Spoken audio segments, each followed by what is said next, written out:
Welcome back to the Compound Podcast presented by Parsley Rum. This is episode 157. As always, brought to you by Parsley Rum, my favorite rum, your favorite rum, the rum for whiskey drinkers. If you like whiskey, go get yourself a bottle of Parsley. Try it out at Benny's or wherever you get your liquor. Say something nice about Parsley. You got some Parsley over there in Detroit, Zack? I did. I brought it up with me from the trek from Toledo. It's in my Hey, locker. I was in the trek. Congrats on being in the show. 45-minute drive. Yeah, right down I-75, kid. I guess let's start with Zack. Nukes. Zack, Bombs. in the show. Zack. We're coming up. We're going 3 for 4. We're hitting a homer. We're making diving plays. We should start with the home run tally. Ian gets one back the other day. Huge going because Zack was starting to pull away a little Big bit. for me. 6-2. Hey, that was Big for off me. the bench too, huh? Yeah. People were tweeting me like, are you doing this like just to keep track or are you trying to chirp Ian? I was like, I'm just keeping track. Like whoever would have more just has more. Like Zack just has more pop. I didn't say it. The stats say it. I did see that one tweet. They were like, "Hey, are you chirping him?" And I'm like, "Dude, what?" I was like, what are you talking about? Like I was getting post a both little of them. nervous. Getting a little nervous. 6-2. It was getting away from me. Had to at least be half of the count. So You hadn't had felt one in good a about little that while one. either. So that was probably good to Yep. get the monkey off your hadn't back. hadn't really had any extra base hits in like a week or so. So just I was hitting some singles, but no extra base hits. I think Zach's got something going on over there. Is that Charlie Horse? We got you got cramp? Oh, a bad cramp for Zack. Let's get that guy a banana. Can you tell us about your season debut? Tell us what happened. Who called you? Yeah, so Detroit got rained out on Thursday or Friday, and I haven't really been playing the best statistically down in Toledo. Went through a little rut, but I've had some power numbers, had some walks. And then when they announced that the Tigers were banged, like usually, you have an idea like, oh, I might go up, but the bullpen was kind of short. A few guys beat up, and I was like, all right, it's probably gonna be a pitcher, all good. And they called me in, and I was like, wait, are they calling me up right now? Like when on the walk to the office, I was like, wow, I could be going up right now, huh? Like it's kind of weird. I'm hitting under 200, but whatever, it's all good. Yeah, and they told me, you're going up for the doubleheader. I'm like, all right, great, whatever. AJ texted me a few minutes later, hey, you're starting game 1. Yes, Ian. Was it Post that told you? Yes, it was Post. Anthony, shout out Post. Can you tell us about that?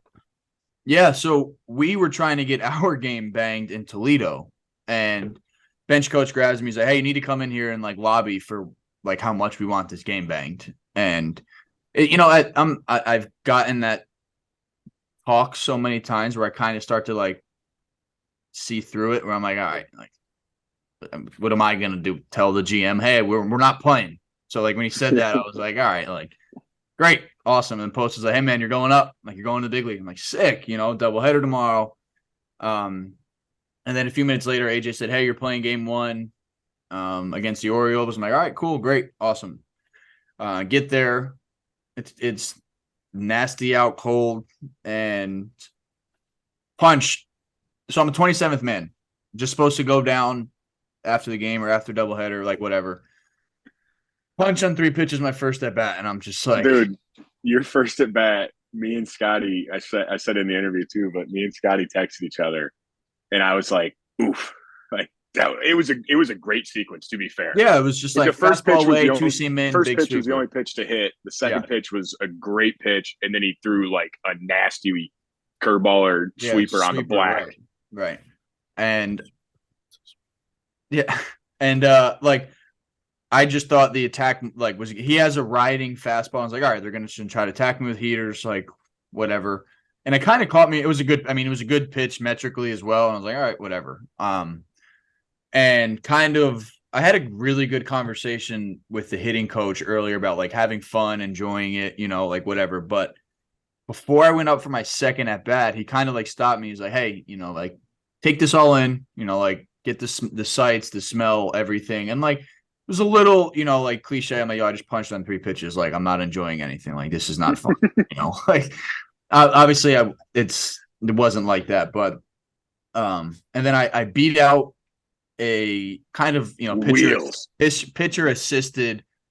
No, in no, no you were man's just land. He faster. kind of pulled up. I beat him out, like whatever. So at that point, I'm 1 for 2, and I'm like, all right, all good. Then you're feeling good. You're like, Yeah. hey, You know nah, what? the show. You guys, Happ can speak on it too, but that's got to be like, as a hitter, you're like, whew, like what a Yeah, just sigh of relief. and- Like, man, I did not deserve a hit on that, but we will take it. Dude, it's funny. I didn't have a hit last year in the big leagues. I wasn't up for many games, but like just, that's kind of in the back of your mind. You're just Yeah, like, for sure.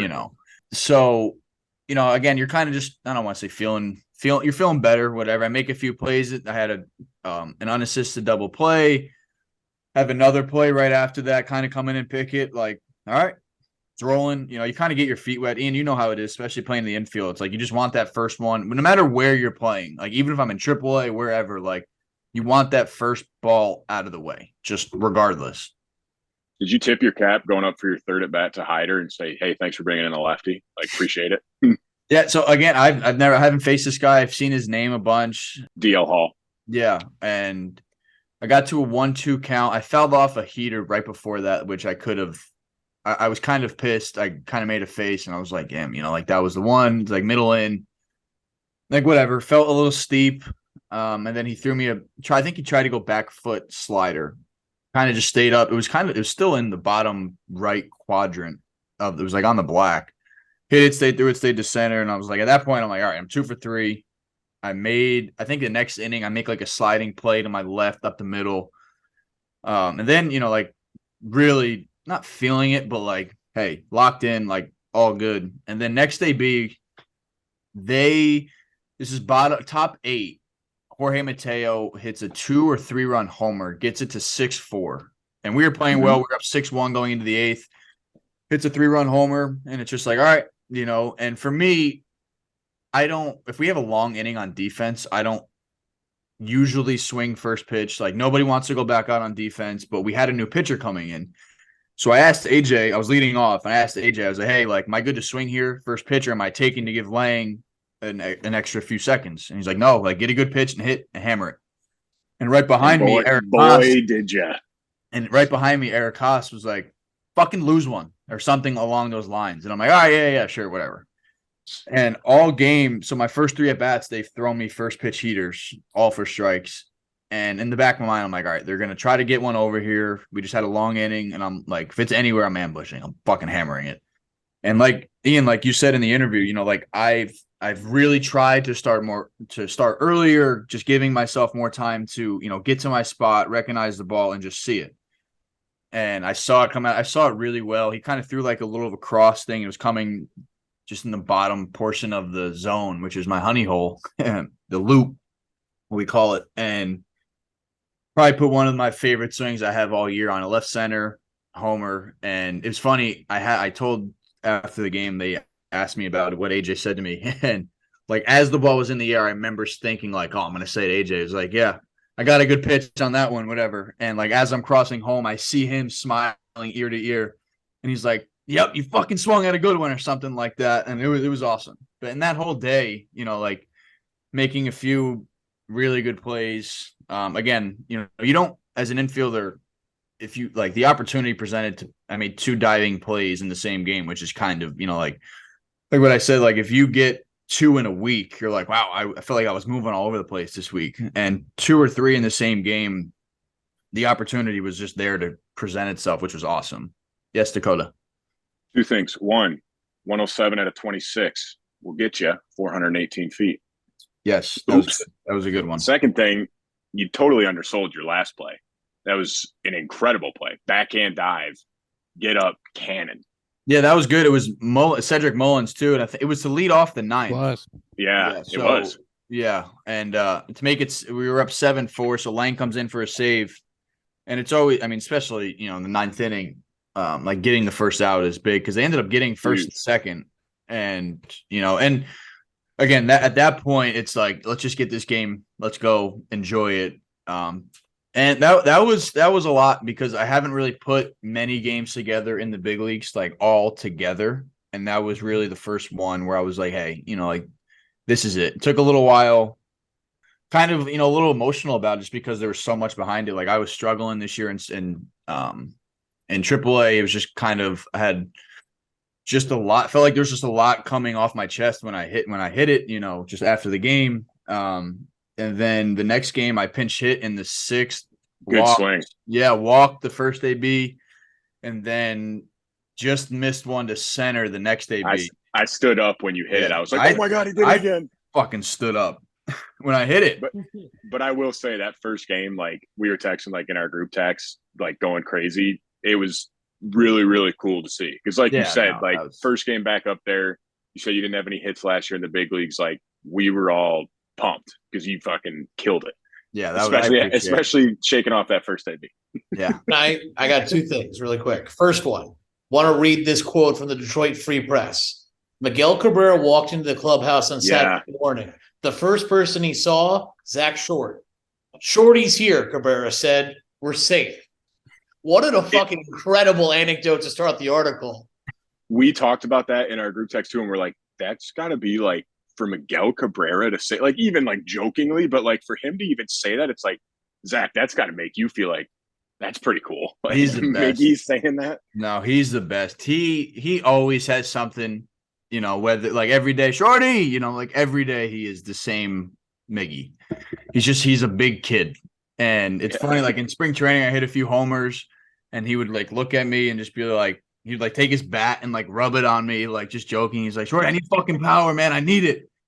And then I homered the other day and he just kind of like looked at me. He was just like, what the fuck? And like in between games, he came over to his bat, rubbed it on me again. And the next day B got a hit.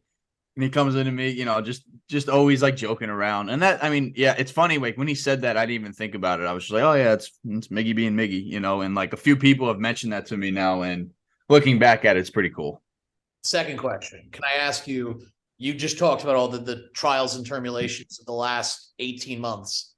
When you hit that homer, can you describe, because like that to me, as a guy who's never going to hit a major league homer, I got to imagine that felt pretty fucking good. Can you just what you're feeling when you because obviously when you hit it, as you said, you kind of knew right away, like, oh shit, I just clipped him. Yeah, for sure. And yeah, again, that was in the 8th inning. And so I had 2 hits before I had a few good plays. And that was almost, which is funny because I was like, all right, like we got Lane coming in. It's funny, as I was rounding the bases, I was just like, all right, we got Lane coming in. We're in a good spot. We're up by 3. Like, let's get this game and we'll just move on. And I think after the game was when I really, like, I was talking to Fallon, my girlfriend. I was just like, yo, like, that was like, it just starting to hit me. Like, that was a lot. Like, again, having all that opportunity in one game, it doesn't happen often. Like 3 hits, a few good plays. Like, again, if it happens in a week, you're just like, wow, that was a good week, and again, having it all in one day was awesome. And just, I was going to say, and what a great feeling too. Like you said, you came up as a 27th man, you go have a game like that, you get rewarded by staying up. Like that's just an incredible feeling. That's awesome. Yeah. And that's what it's funny. Like I told them too, the next day or the day, whatever it was, when they told me I was staying, like I was good with whatever decision they made, like, again, if I was hitting 350 in AAA, I'd be like, yo, I'm staying, right? Like I would have walked in the office, be like, hey, like, am I good? Like, can I stay? But AJ and I had a really good conversation, which was great. When he called me in after the second game, and I was prepared to get sent down. Like I was 27th man. Like, hey, I'll put my head down, go to work. Like it's all good. And again, just to kind of have that vote of confidence from the front office from him, it means a lot. Like it's just another chance, and you don't get many opportunities, especially with the same team. Like getting sent up and down 100 times, it feels like. And just to kind of like, my whole thing is just wanting to prove them right, like why they kept me on the roster, why they've done this, why they've done that. And again, it's one game, few good games, like whatever it is. But that's just been my mentality and been where I'm at ever since spring, really. And it's one of those, like you said, even if they sent you down, it's not one where you go back to Toledo with regret of like, oh man, if I played better. It's like, hey, they send me down, I did all I could. Like couldn't have done better to stay there. Absolutely. And again, these last few days have been great. It really feels like, because before it's like, all right, this guy's just like a fill-in, like we'll give him 2 at-bats, pinch hit him in the 6th, like, but like I had a pinch hit walk the other day. Like I said, I had a pinch hit in the 8th inning in a 1-run game. Like it felt like, hey, like you're contributing. Like like there was only my rookie year was like there was probably a few weeks at a time right when I first got called up where I was really contributing. Like either was off the bench or starting the game. Like I started out really hot, and it's been a while, And like I said, it kind of like hit me emotionally. Like, hey, like this is all like what you've worked for, like in the off season, where it's just like, hey, well, like what am I doing? Like it doesn't feel like you're not gaining any ground on anything. It's just been a lot, and to finally feel all of that, especially like I said, in one game, it was awesome. And to hear like how you guys were talking about it, which was great. Just like the text that I got from so many people, which was awesome. And it's the best part was I tweeted so much about it that I even got a text from your mom saying what a good friend I was. Yeah, like that's how much awesome. I tweeted about it, that she thought I was a good friend just because I tweeted like 20 times about it. Because you kept making good plays. I was like, what am I going to do? Not tweet about these? Like, come on. Yeah. So, I appreciate it. It was awesome. But again, baseball doesn't care. So move on to the next day. That's right. Well, we do have another announcement. Brought to you by Lightbox. If you're looking for some gifting help this Mother's Day season, let Lightbox lab-grown diamonds do all the work. Lightbox makes lab-grown diamonds you'll love with pricing you'll understand. From sparkly studs to brilliant necklaces, these gems will make her jaw drop. If you need a gift for your mom, if you need a gift for a girl, Zach, if you're looking for a little I'm in the show gift, skip the socks instead. Fallon can hear you. Take it easy. You're putting him on the spot there. Yeah. Hey, come on. Become MVP of Mother's Day with the gift you'll never forget. Use promo code Compound10 for 10% off your purchase. Compound10 for 10% off your purchase. Dakota. Yes, sir.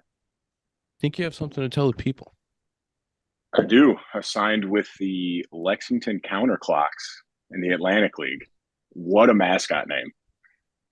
I'm telling you, the claps don't sound. There's no claps. Is that what was the mascot again? The Counterclocks. Because it has to do with like the Kentucky Derby, because I think they run counterclockwise. Great name. Dakota, I would tell you, I had no idea. I'm glad you've explained it, because I've been thinking about it for like 4 days. I looked it up and I was like, what does this mean? Can you send us a picture of their hat? I want to see what the hat looks like. I think it's Tom might need to wear that. It's literally a backwards C that says Counterclocks on it. And it's the perfect name for like clubhouse stuff of like time to clock in, like like jokes using like stuff like that. Time to counterclock in. Exactly. Like it's just little jokes like that. What was that process like? Yeah, tell us about the process, and then we'll talk about your debut today. But tell us about the whole thing, how it happened. I was basically waiting at home, kind of hoping to get signed by an affiliate. It became middle of April, end of April, and I was like, all right, doesn't look like anything's going to work out. Probably gotta go somewhere and throw to get another chance. So kind of came together like within a week. Like once I kind of put my name out there that I was interested in it, like got some phone calls from teams and kind of just wanted to play in the Atlantic League. Honestly, just because I'd never seen this part of the country, like the Northeast. Like we're in Kentucky, but a lot of the teams are like New York area, and it's like the best indie ball league. So I was excited to get the opportunity to go back and face hitters. There was only so many times I could throw bullpens indoors in Michigan before I wanted to hang up the cleats. So excited to actually face some hitters. Where you spend 4th of July this year? In New York? Staten Island, baby. Oh, wow. That's going to be nutty. Unbelievable stadium. Yeah. I told you. Yeah. Zack told me that. Zack said it's like the coolest stadium he's seen. It's really, really sick. But no, like, hey, what you said about throwing into just like indoors a bullpen, like I can attest to that. Like working out inside all winter, like it takes a toll on you. And especially when there's no like finish line, like what are you doing here? Like there's no, like you don't, like you said, it was middle of April and you're just like, and like the mental toughness outside of the physical toughness of like getting up every day. Like we would have to, like you would say like, hey, we gotta record later. I'm coming back from my workout at 8:00. Like that goes a long way. You know, like that's fucking awesome. And Yeah. just to do it, just to like, hey, there's a chance that I can sign with a team. There's a chance I can sign with an indie ball team. Like, it's not a definite. Like, you're just working out to stay ready. Like, that's fucking hard to do. And yeah, And to do that for 3 extra months, dude, and to keep going and keep going, like you said, exactly. And like I was used to leaving for spring training like middle of February, end of February, and like all of a sudden we get through March, it turns to April. I'm like, still at home. Like this is tough. And like Zach said, like going to work out, like the thing was, it was actually crazy. Like it almost got easier because I was just so bored that I was like, honestly, I'd be working out if I wasn't playing baseball because I'm doing nothing right now. I would like give lessons here and there and stuff like that, but like I would just go work out and throw, and that was it. And that was my whole day. So yeah, I mean, it was definitely a tough process. I mean, it was a 6-month off season, 7-month off season, which is way too long. But I'm excited. Back to facing some hitters through tonight. Scoreless. through tonight. Scoreless. And indie ball is definitely different than minor leagues because in the minor leagues, it's kind of like, all right, this guy hasn't thrown in 3 days. This guy hasn't thrown in 4 days. Like he's in there today. Like he's going to get his inning or two, like no matter how it goes. And like I came in today in the 6th. First guy lined out, broken bat, second guy. And then I walked the third guy on a full count. Thought it was strike 3. They called it ball 4. What can you do? I'm not complaining.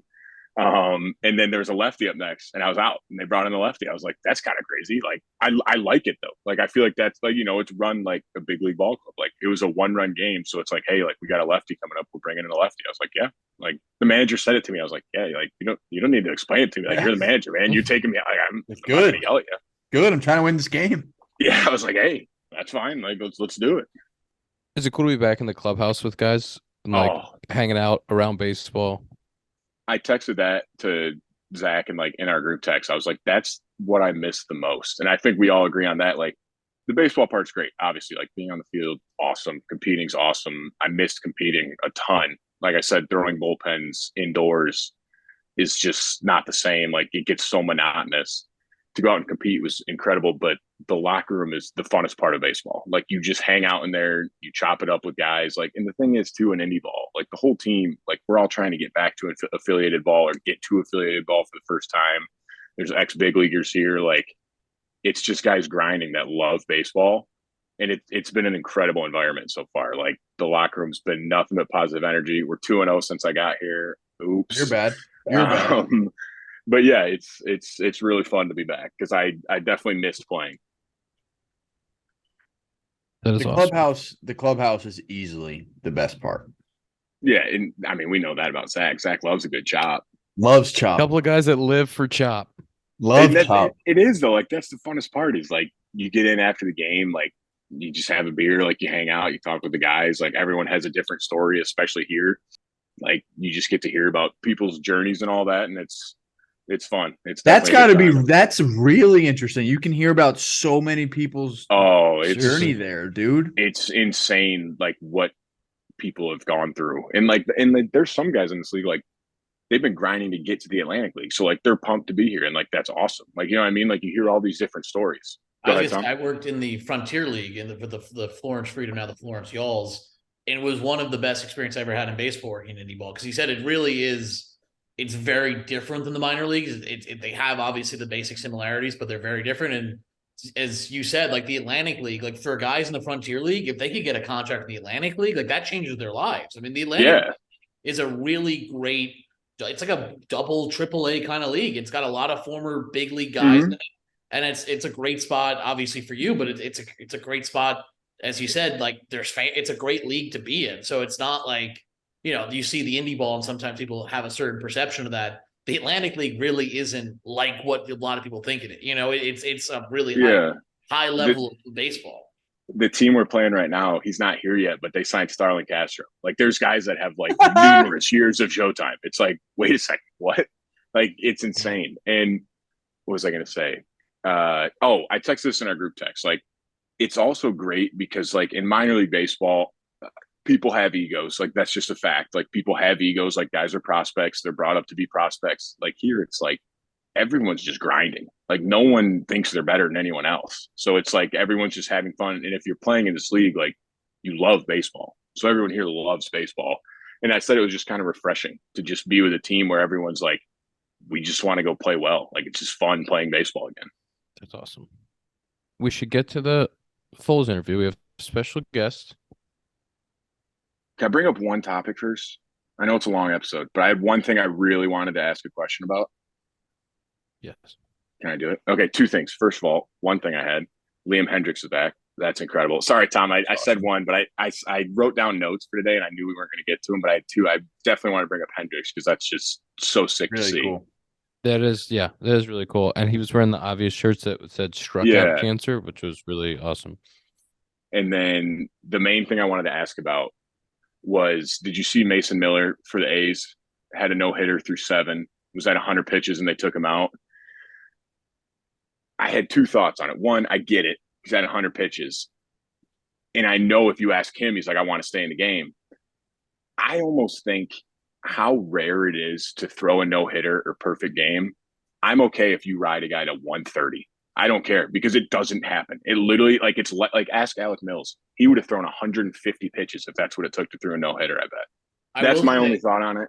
I saw famously Johan Santana threw the first no-hitter in Mets history through, I think, somewhere north of 140 pitches towards the end. It was a ton, yeah. And I think we saw, like, I mean, that was obviously unbelievable, and he did do it. But then his career was never the same after that, and it did feel like it was maybe it wasn't. Who knows? He was older, but at least in my mind, and I certainly a lot of people who watched that game, it felt like he literally died on that mound, got the no-hitter, but there was never the same pitcher ever again. And yes, I completely agree. I get that point of it. It's just I'm thinking as myself, like if I'm out there and I have the chance at it, I'm like, listen, if I blow out on the 150th pitch, I blow out on the 150th pitch. But if I have a no-hitter for the rest of my life, like that's something you can never take away from someone. Like that's just incredible to me. Yeah, I mean, it's tough. It's definitely I do get both sides of it. One. We faced him in his debut, and I think he had only thrown like up to 85 pitches at that point. And he threw 85-ish against us. And so 100 was probably like even stretching him out way past where they were comfortable. But yeah, stinks to get taken out of a game when you could have that chance at history. And it's one of those, like, if the manager leaves him out there, and I think he's a younger guy, right? Like, I think he's like a prospect younger guy. If he goes out there and gets hurt in the 8th inning on pitch 115, like the manager's fired. They're like, hey man, like, can't happen. But it's just, I just think because it's so rare and such like a special thing that I'd be like, hey, I'll die out there. Like, just let me give it a shot. As soon as I give up a hit, you can take me out instantly. And it sucks because the guy who came in gave up 2 runs and they lost the game. But that's not the point. Let's get to our interview. Long episode. Let's get to our interview. Jason Foley, former college roommate, former college teammate of Zack, good friends, best friends, Go Tigahs. We're going to go to the interview presented by Bruce Bolt. Bruce Bolt, my favorite batting gloves, the batting gloves that I wear every day. We've got 2 Ian Happ series gloves. One's baby blue, one's white with some baby blue. Chicago flag, looking good. Bruce Bolts are the best in the league, 100% real Cabretta leather, and they fit better, last longer than any other glove that I've used. Guys like Harrison Bader, Nimmo, Lars Newper, all wearing them. BruceBolt.us. That is BruceBolt.us. Go check it out. Get yourself a pair of BruceBolt.us. Let's get to the interview. Zack, would you like to introduce our special guest? Zack is this is episode 157 presented by Parse Rum, in which Zack is the host. That we didn't hit record early enough. Zack has already slacked on his hosting duties by not having proper background, but I'm gonna let you, Zack, introduce the special guest because you're now the host. Real quick, I will say while we're talking about Zack, that's a fresh cut you got going right now. Like, you're feeling yourself with that. You know you are. Thank you. I appreciate it, Dakota. It's a big league cut, huh? Thank you. Yeah, I needed that. Thank you. Hey, Zack, congrats on your big league homer. Thank you. It felt good. Now introduce our guest. Yeah. So this has been a long time coming. This is I've gotten a lot of shit from this from the Tigers, from a lot of people, a lot of our friends, a lot of guys we've played with that we haven't had Foles on. Our guest, Jason Foley. We played together in college, same class, roommates, everything. And then when I got drafted, when I got traded, Foles was over here at the alternate site in Toledo, and we we got even closer than we were before. And Foles has a very interesting story. You know, Foles was a loose cannon coming into college. You know, like the guy had an electric arm. He's 88-92. And if you're 88-92 as a freshman going to Sacred Heart, you know, you got some potential. And Foles had no idea what that potential brewed into or was brewing into. You know, like my favorite story is really quick. We were playing catch, or they were playing catch, and one of our other really good friends is like a soft throwing lefty. And all he wants to do is hit spots, you know, like corner, up, down, in, out. And he's playing catch. He's like, Foles, you know, like, what are you aiming for here? Like, what's your spot? And he was like, what do you mean, what's my spot? He's like, I'm just trying to throw it down the middle. What do you mean? He's like, you're not aiming for anything? And he's like, you're not trying to hit the corner? He's like, no. What? I'm just trying to throw the ball down the middle. And probably as hard as he could. Yeah, down the middle. That's when we were just like, what? You truly have no, and like Foles didn't love baseball in college, definitely didn't love it when he got there. Foles was dying to go to a big school, but didn't, you know, but now look at him. He's in the show. And Jason Foley, former Sacred Heart Pioneer, welcome on the show. Thank you. Been a long time coming. Can't really say I feel a warm welcome coming out of your corner there, pal, but thank you. Yeah, seriously. What kind of an intro was that? Just Hey, crushing he didn't like baseball at all, but he's pretty good at it. So I mean, yeah, he'll be the first to admit it that he hated baseball. That's and some even now, brotherly. we joke about it now. It actually came up in my family group chat yesterday or today. Jesus. When my brother brought it up after the regional when you were playing the drums on the mound. Oh, goodness gracious. But yeah, Foles, tell us a little about your story and you know, how, you know, somebody freshman year of college didn't really know what they were doing and produced. You know, you have 2 career saves under your belt. You got your first one a few weeks ago. And now, you know, you're throwing in leverage situations, you're throwing the ball really hard, and it's sinking and moving up there. So tell us. Wait, Zach, real quick, what was the date on that save? What'd you say? April What was the date 18th. on that Ian. save? April 18th. Okay. All right.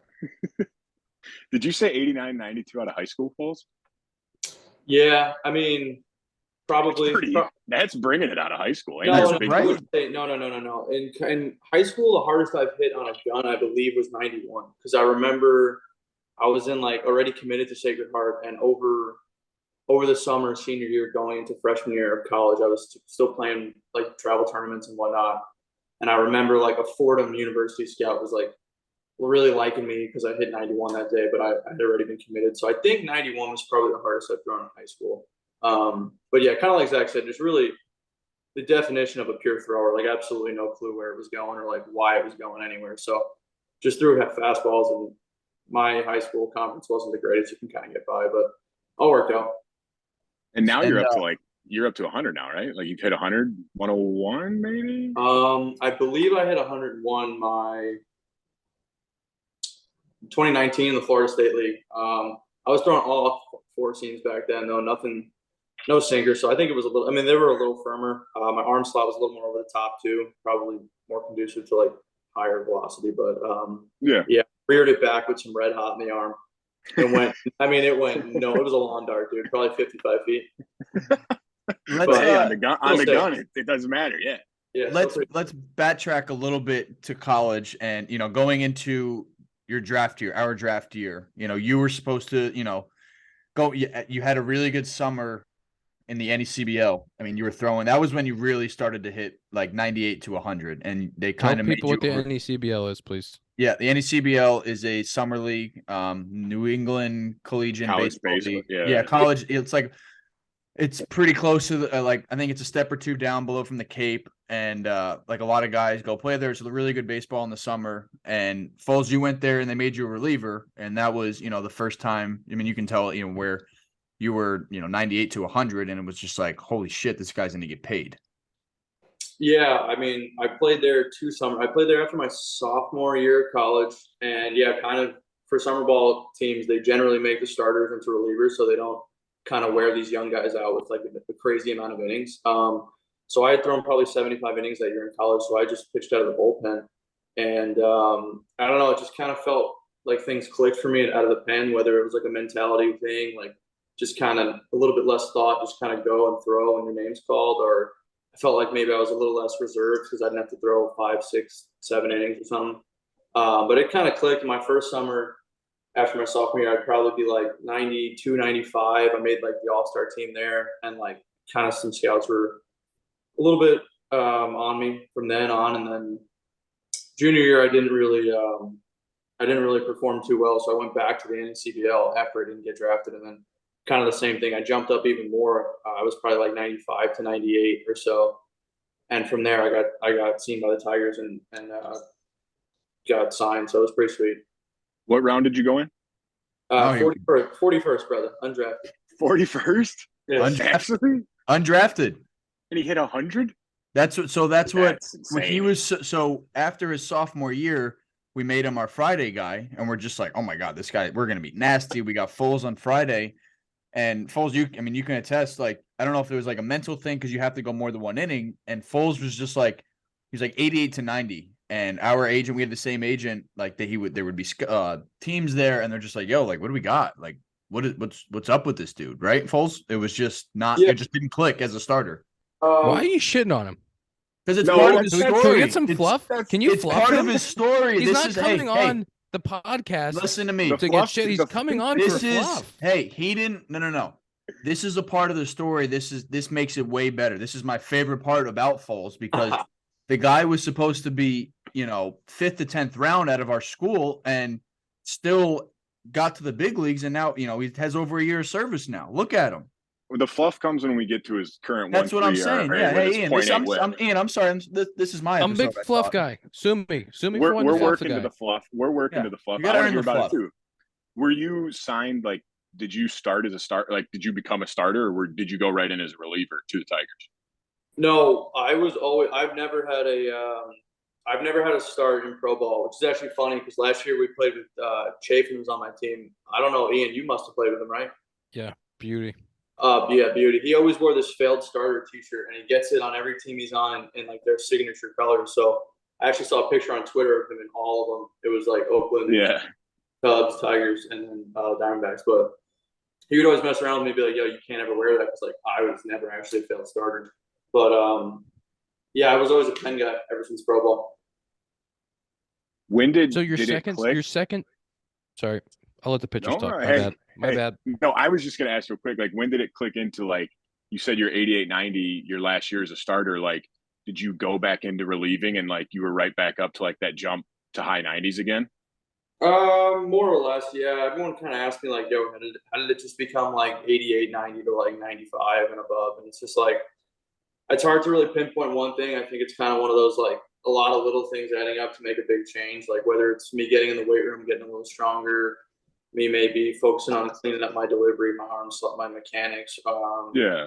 Like maybe taking care of my body a little better, like maybe with nutrition and whatnot. So I think it's like a lot of little things that started kind of compounding. And then I would imagine all of you can attest, like no one just gets really good overnight. It's just like a lot of hard work in a long period of time. And I know what you're saying. Like, as a starter, you're, like you said, like, you got to be prepared to go 6 innings. It's not like you're holding back, but it's like, I can't really let go of every fastball I throw or I won't last 100 pitches. Exactly. Like, your arm just can't take that much. Yeah, I think that was some of it. It's like, well, I might have to throw 100 today. Like maybe I'll start off like kind of going 90%, like kind of something like that. And whereas reliever, I feel like just kind of fits my personality more. I get to like hang out and then like lock it in for a short period of time and get up. I don't know. For me, I guess it just kind of clicked a little more. It's definitely freeing to be a reliever where you just go out there and it's like, I've got a 1 inning, maybe 2. I'm just going to let it eat for 30, 40 pitches. Exactly, 100%. I personally like that better. So same, yeah. I have a question, not a pitcher question. Do you have a dialed routine now, like as a reliever? Are you the same routine every day? Does it depend if you threw the day before? I would say yes. As over the years, it's always changing. I mean, it's obviously gotten more refined and detailed over the years. Whether it's like me learning out what drills or what stretches or routines work for me, but I would say right now it's probably 90 to 95% the same every day. If I throw the day after, I won't do like certain plyo drills just because like I don't want to throw too many, just like tax my arm. It's a long season. But yeah, I've kind of dialed it down. I got like a little, say like 25, 30 minute little pre-throw routine I do like early in the day, like when pitchers stretch at like 3:45. And then I do the same stretches every day in the bullpen. around like the fourth, fifth inning, just to stay loose. And then, so yeah, it's pretty much the same. I'm kind of a person of habit. So if things feel like they're working for me, I'll just continue doing them the same way every day. So I'm just do you happy we start finally getting- have a pitcher on here because we always do hitters in interviews, and you guys get all these questions where you know what you're talking about, and I don't know anything.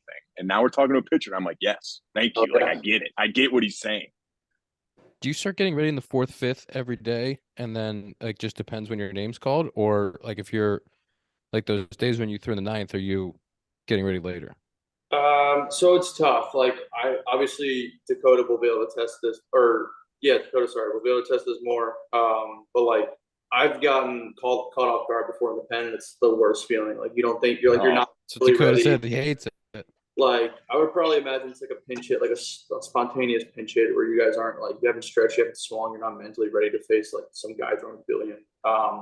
So I try to just stay ready the whole time. Granted, if depending on the way the game goes with the starters, maybe has a lot of pitches early or whatnot, but I try to get ready every time so I'm not ever caught off guard. Sometimes like the other day, Erod took like a perfect game bid into like the seventh, so I didn't move a muscle for like 6 innings.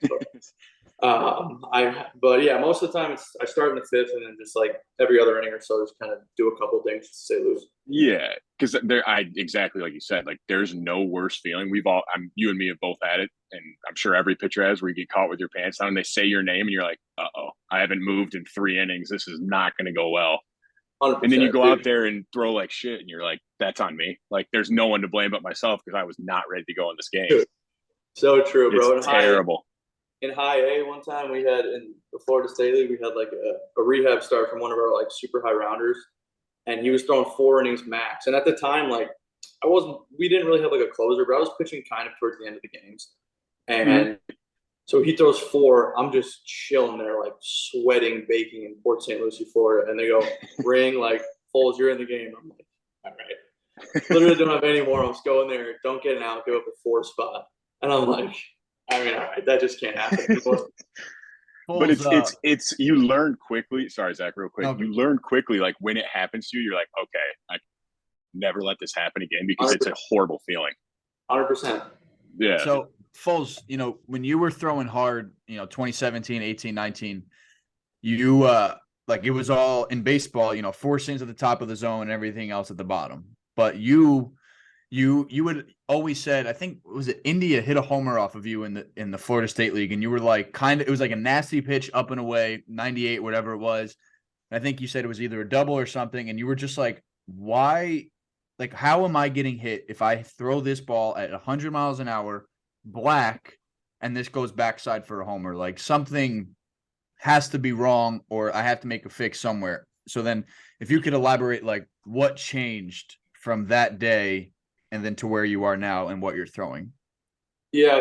So yeah, my whole life I just threw a 4-seam because pretty much that's what you're taught. Like my dad had these like Cal Ripken, Billy Ripken, like baseball videos that we'd watch, and like it was like, oh, that's how you grip a ball, like across the sea, like boom, that goes the straightest. So like whatever, everyone starts throwing 4-seams, and then 2020 COVID spring, we brought a guy in from Driveline, like the guy that works for Driveline, super like analytical guy, and he worked with 10 of our pitchers who weren't in big league camp, and I was lucky enough to be one of them. You do like it was 3 bullpens, and they were all designed, all based on pitch design. So like how your stuff moves, how it plays off each other, how to optimize it, and all that stuff. And my whole goal was like whether I should start throwing sinkers or 4-seam, because like 2020 is when we like started to figure out analytics. The Tigers, like they started to kind of like introduce it to us. And this guy was going to come in and help. So I threw my bullpen. I'll never forget the first bullpen I threw. He was like, all right, throw 2 4-seams. So I threw 2 4-seams, and like every pitch, he had the TrackMan data, the Edgetronic, which for those who don't know is like a super slow-mo video of how the ball comes out of your hand. So it can super easy to tell like what's working and why. Throw 2 4-seams. He goes, throw a 2-seam, throw a sinker. I threw one, and he didn't even look at the data. He was like, that's like like a much better pitch. And I was like, what do you mean? He's like pretty much your 4-seam's hard, but it's all the other metrics are pretty dead average. So like it just looks so flat to a hitter. I mean, you guys would probably know like there's guys that are, oh, he goes 98, but it like looks so flat. And see it. That was kind of like my fastball. So I started throwing sinkers from then on out, and then it made sense. Like Zach's story, I just remember one at bat. again, the Florida State League, Jonathan India, who was like the first rounder from Florida, threw him like an 0-0 slider, and he either swung over it or took it. And then I feel like 99 blowing away, and he just like ropes it in the gap. And then it was hitting me like, that just shouldn't happen. Like, I don't know, like to me, like that just shouldn't happen. Not in high A. Not in high A. No. There's no worse feeling when you dot a pitch and they still hit it. You're like, that was pretty good. Like, I swear that was a good pitch. Like, what happened? How am I supposed to get an out after that? But yeah, so then from then on out, I've pretty much thrown like 95% sinkers. So did they change? Did they change anything else? Like, did you add a changeup or a slider or anything, or is it the same mix just with a sinker? Pretty much. So I would always be forcing split or changeup and slider. That it was pretty much mostly to throw sinkers. And then you tried to shape my slider a little bit. We were throwing a little more of like a slurvy ball at the time, but now I've been sticking to like a pretty hard like gyro, kind of like type slider cutter thing. But yeah, fastball wise, it's been sinker ever since then, and it's been like I remember I emailed that guy the second I debuted, and I was like, "Bro, I owe you something because I would have never made it here without you." But so it was super cool that I got to work with him. And it's huge to get that confidence of like you said, like you dot a four seam and they hit it, and then you start to doubt, like, I mean, can I even throw this in the zone? Like they're going to hammer it if I throw in the zone. Like it doesn't matter how hard I throw it. So then for you to learn the sinker and be like, all right, like I'm getting some swings and misses, I'm getting weak contact. Like I bet that just gave you tons of confidence from there on out. Like I'm just going to pound the zone with this. They can't hit it. That's a great point because so before I started throwing it, like I never really had a pitch where I was like, damn, like I'm gonna throw this and they're not gonna hit it. And like it just, you're right, I just didn't have like much confidence in any of my pitches. I was like, this could get hit, but now it's like, damn, I'm gonna let this eat in the zone and good luck. You hit it. Yeah. It feels like a good pitch. I know it's a good pitch, so you're right, you have more confidence with it. It's such a good feeling to have that where you're like, I don't care where this goes, like they won't hit it. Like it's that good. Like that just feels great as a pitcher. So you debut in 21 in Chicago, which was really cool for obviously you, but I got sent down like the day before, and AJ had me stick around. That is incredible that you got sent down, but you got continue your story. No, it wasn't. There was a separate move. There was two moves, and AJ even said when I got sent down the day before, he goes, "Hey, don't worry, Foles is not coming up for you." And I'm like, all right, whatever. But it was nice. If anything, that would make you feel a little better. I know. All right, like at least it's my boy. Like, right. It's my guy. AJ, it was really cool. AJ let me, stay around the next day because we had a day game. We were traveling back, and he let me stay for your debut, which was awesome. You know, I saw your parents, saw everybody. And then you were kind of up and down in 21, right? Or you? Yeah, no, I was up and down. I debuted June 6th in Chicago. And I was up for probably a week and a half, sent down, came back up for like 3 days, like towards the end of the season, down, and then was up for like the last 3 weeks. Right. And then last year you broke with the team and you stayed up basically the whole year except for like a week. And yeah. What has like, you've had some success the last, year or so. What has really clicked opposed to in 21 or in the minors? I know it's another year with your sinker and figuring out your slider. Like what has been, whether it's mentally, physically, you alluded to it before about like eating healthier, getting more prep and just being better, like you have come such a long way, like in college, like we always joke, like even today, you had a little something you had to take care of with your car. Like old Foles would have absolutely freaked out. And today watching it, I even said, I was like, Foles, this is pretty cool to watch because like now you're taking care of things. Like you're just like, hey man, he's a grown up. Like, he's an adult. Yeah, but like, like the littlest things would just, whether it was baseball or not, like it would just set him off. And now like, even if he has a bad outing, it's like, it's awesome. I've told him plenty of times. It's like, it's so, I don't want to say rewarding or refreshing, but it's like, I envy the mentality you have now where it's not life or death. It's just like, yeah, like, hey, I've broken with the big leagues 2 years in a row. Like, I'm throwing well, like everything's going great. Like it's all good. And has that been such a big thing for you on the field? Like just taking it away when you leave the field, you just leave it there. And then when you go back to the field, you pick it right back up. Has that been big for you? Yeah, I mean, I think that's big for everyone that plays. I mean, we literally at the field so much that, like, I think you got to disassociate baseball with, like, the rest of your life, man, and, like, try to just try to have like some other hobbies outside to like get, I don't know, get you by. Like Hap said, he golfed earlier, like stuff like that. But yeah, I mean, I think I've come a long way, right? But back to what you said earlier, something that helped. Like I think it's just a lot of it's like you're just overall confidence, like proving to myself that I was able to like have success in the big leagues. And my first few outings or like my first year was like it was okay. It was kind of shaky, like I was kind of a little all over the place. And then I felt like once I started to have a couple good outings, like string together a few more good outings and start making better pitches, I was like, damn, like I could, like you're like, all right, this is as good as it gets. Like I can do this because like I don't know. Sometimes you're in the minor leagues and it's like, well, I got to go one more step. But like once I started proving, like, damn, I could get some of the best hitters in the world out there. It's like, all right, and then you start really believing in yourself, and I think that helps a lot. I was just gonna say it's probably helped a ton too, like with your mindset. Like in 21, you said like when you're up and down, every time you throw, it's like, oh man, like if I throw bad, like they're gonna send me down. Like I'm gonna get option if I throw like shit today. And now it's like, okay, like even if I have a tough one, shake it off, get to the next one, go out there and shove. Like that's got to be freeing to have that comfortability almost. Bro, 100%. Like in 21, I was up and down. I was up for 3 stints. Second one, obviously, like you're in AAA, and then like so you kind of start the games. All the big league games are on in the clubhouse. Like everyone kind of follows along with the big leagues because everyone's up and down from AAA. So like you kind of know what's going on. And I remember I knew the bullpen was kind of taxed one day, and we were playing Toronto, and Toronto's just flooded with righties. Like everyone, Bichette, Springer, Vlad, like Kirk, Chapman, and I knew I matched up well against them. And like I get called up, and I was like, "Oh, it's Toronto, sick." And then I was like, "Oh, I'm gonna throw and get sent right back down." And I threw back to back, came in against like Vladdy and Bichette. Whatever, it gets sent down 2 days later. And I was like, "Damn, I knew it was gonna happen."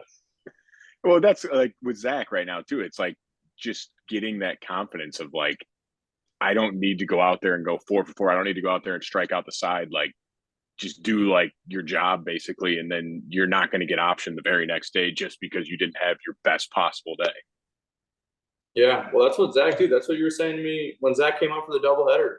Game 1, he went like 3 for 4 with a pump and like 3 legitimate like of the better plays I've seen this year. And he was like, bro, that was sick. Like that felt like I got like the chills. And I'm like, you should, bro. It's one of the best big league games I've ever seen. Like, it was incredible to watch. Yourself that you can do it.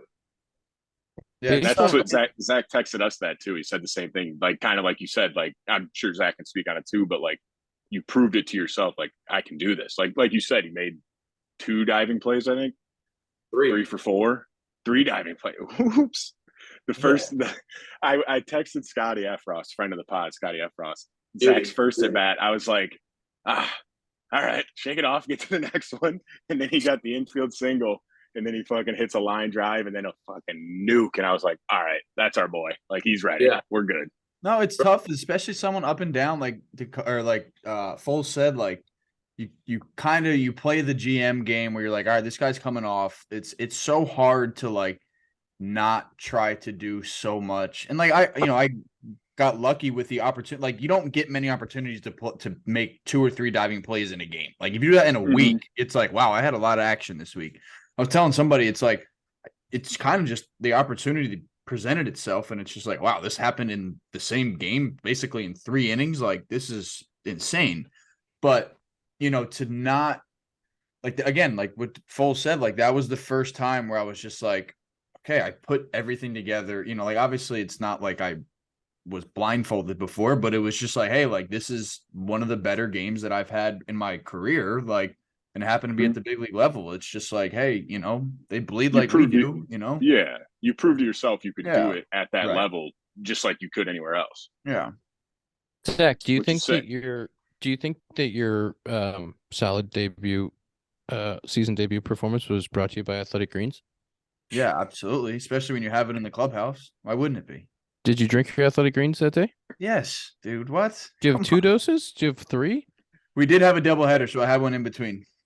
Sick. All great athletes have one thing in common, Zack. It's they take care of their bodies. It starts with optimizing whole body health. A lot of them also take, like Zack Short, take AG1. And it's why I'm a huge fan. I don't know why I'd be a huge fan, but I'm a huge fan of Zack because he drinks AG1. AG1's great for recovery before a workout, maybe in between a double header. It's more than a green powder. It's all the key health products in one. Set yourself up for success with 75 high quality ingredients that give you key daily nutrients and long-term gut health support. Free 1-year supply of vitamin D and 5 free travel packs. With your first purchase, go to athleticgreens.com/compound. Tell post athleticgreens.com/compound. Zach, do you have anything else you want to say about that game? I mean, for everybody, all listeners, I think most of our listeners know, but you come up to the show in a double dip and you go 3 for 4 with a pump and a bunch of sick plays. I will say, watching the homer, you seemed earlier and slower than I've seen you. Like, it looked really, really under control and early, and like that looked sexual. Yeah. That was it's funny. I've gotten multiple texts. Like, one of my good friends who doesn't play anymore, played in college. I've hit with it like basically every offseason. He texted me. He was like, bro, it looks like you could have hit like a pitch that was like 150 miles an hour, like with how early and kind of how in rhythm you were. And that's something that I really wanted to get back to this offseason, was starting early again, because that's when I'm at my best. And like, I've had, the stats don't show in AAA, but like, I've honestly felt kind of the best in AAA. I'm hitting like under 200 in AAA, which is wild, but 5 pumps. yeah. But like, seeing the ball way better, seeing it longer, taking pitches where I used to, like, with a catcher would ask, be like, yo, like, what? How did you take that? You know, and that was something that I really prided myself on coming through the minor leagues, especially my first full year. Like, I mean, it was, and that's something again that I've really worked on, to starting earlier and like anticipating being earlier than you think. And I think that has been such a big thing for me, especially when you're up too. Yeah. And how sick was it, Foles? Like Zach said, he got to stay for your debut. Like, how sick was that for you, kind of out in the bullpen, seeing Shorty up there just killing it? Like, that's got to be, like, see one of your best friends go out there and do that. It's got to be sick. Yeah, dude, it was dope because we were in the pen, and I mean, dude, we're freaking nuts. I don't know if like, so the Tigers' home side, we have like we call it a bunker. Yeah.